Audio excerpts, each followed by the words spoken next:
LaVar Ball. We don't talk about him very much here because he comes from that he comes from that style of spell my name right as long as he gets talked about. And people tell me they've met him, he's a gregarious guy, this is all an act or whatever. And then when it comes down to actually being in competition, where he's pulling his team off the floor. I mean, is this the sort of guy that you'd want to coach your kid, that you should throw tantrums and pull your team off the floor when you feel that the refereeing is not going to your liking? Neither here nor there. But that happened again in the AAU games in Vegas. Everybody's heard this story where he got teed up by a female referee, and the folks at Adidas replaced this female referee with a male referee. And after the game, LaVar Ball talks about the female referee had a vendetta against him, and she, quote unquote, needs to stay in her lane because she ain't ready for this.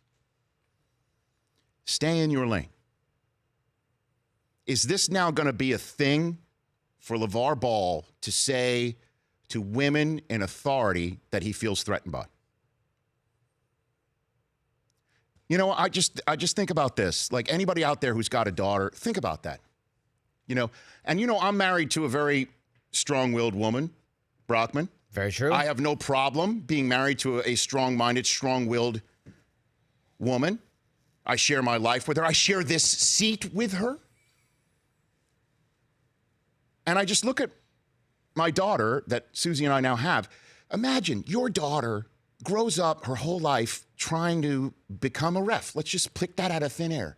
She wants to referee in a male-dominated world, and she gets to a point where she's a Division I ref and decides to be an AAU ref to either what? Get more reps because she loves it, and then runs into this individual who acts like a total male chauvinist. And then somebody in a position of power like Adidas backs his play. How horrible, how shameful. Anybody who backs this play, who thinks it's funny that he tells a woman, stay in your lane. There is no lane. There's no lane. We live in a world of sports where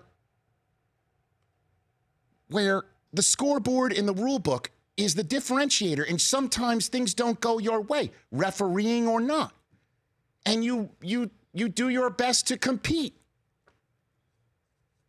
We've seen sports time and again be at the forefront of our society, whether it's racial integration and gender integration.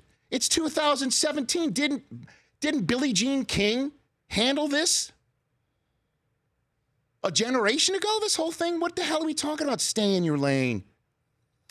And you know what? He talks about how the referee was weak or trying to be strong by teeing him up. No, you're the weak one, LaVar. You know how I learned to respect strong-willed women? My mother is this very strong-willed woman. That's how I learned about Billie Jean King. She was revered in our household. But I didn't learn to respect strong-willed women all through my mom, through my dad. My dad showed me. Men who aren't afraid or threatening women who he feels threatened by because they're strong-willed, that's the real man.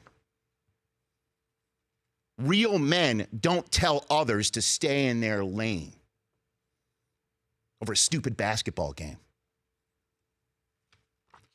That's a real man. A real man looks at a female in authority and just says, that's authority. Not a woman. Stay in your lane. What a bunch of crap. And shame on anybody who appeases this and lets it happen. In a position of authority, it's time to tell people like this, no. Not here, not now, not ever. My 2 cents. The Rich Eisen Show.